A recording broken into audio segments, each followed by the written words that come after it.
Hello, everyone. Today, we will look at a game by one of my students. We haven't looked at his games for a while. Charlie, he recently reached a new milestone. He reached 1800 on chess.com, which is quite impressive.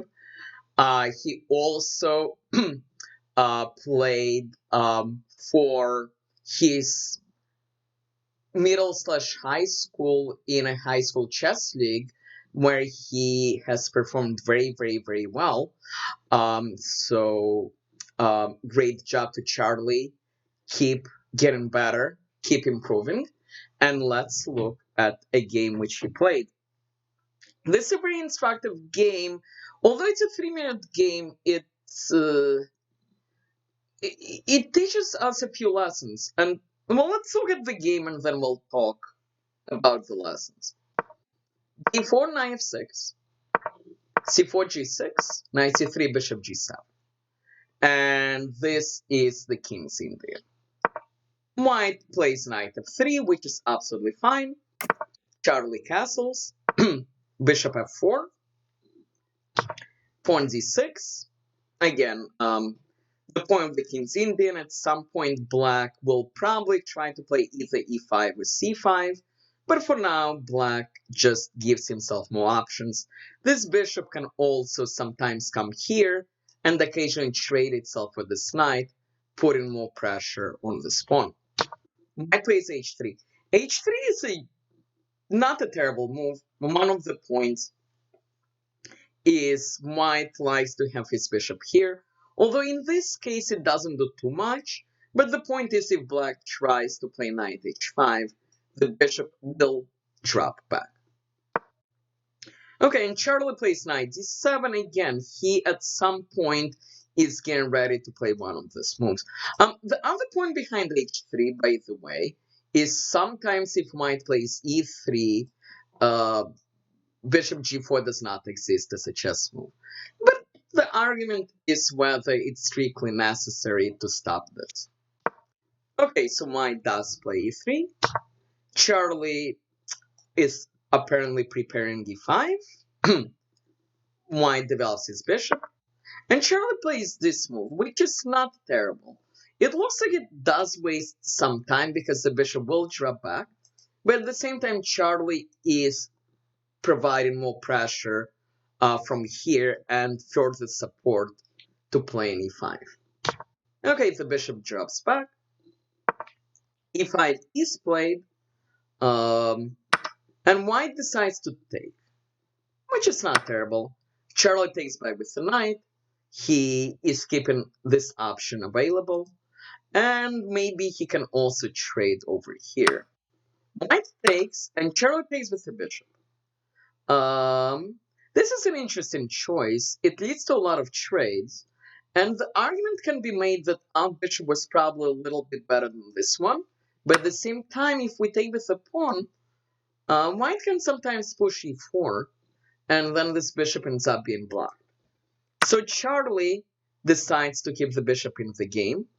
He plays bishop e5, and we have another set of trades.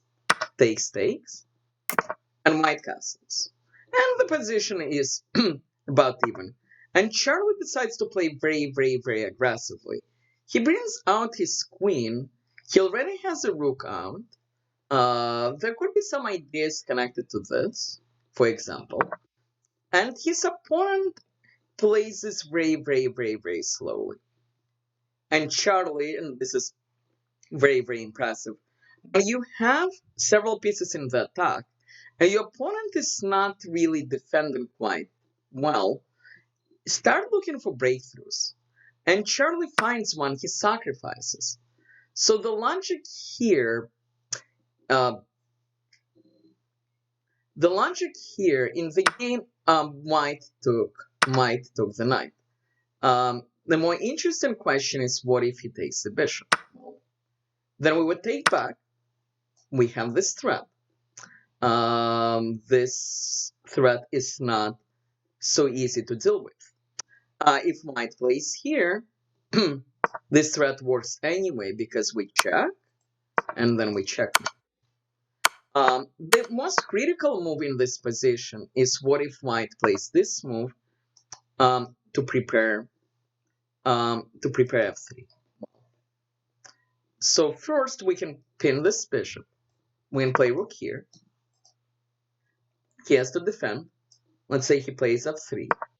And now we can put more pressure. We can play something like pawn f5, for example. And we're going to get our piece back, and we will have a nice attack. We also have an option of switching our queen here first, which is also quite reasonable. In the game, though, after Charlie took, white did not take back. White took the knight.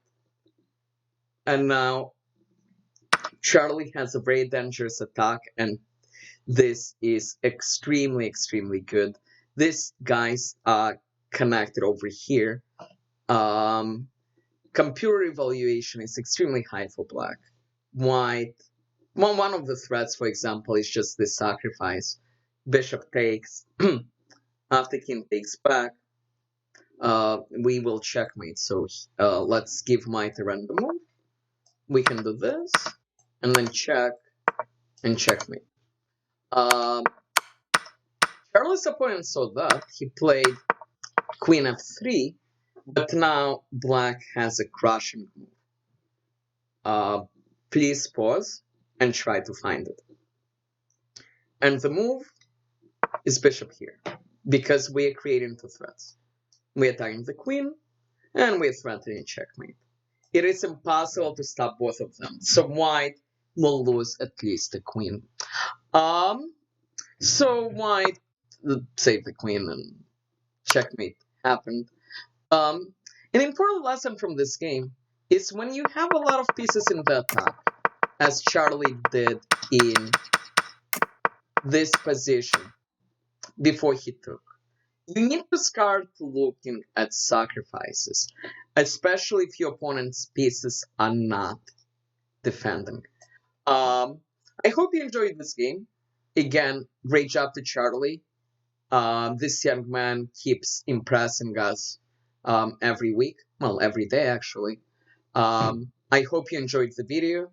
Please like, please subscribe, and I will be back soon. Thank you.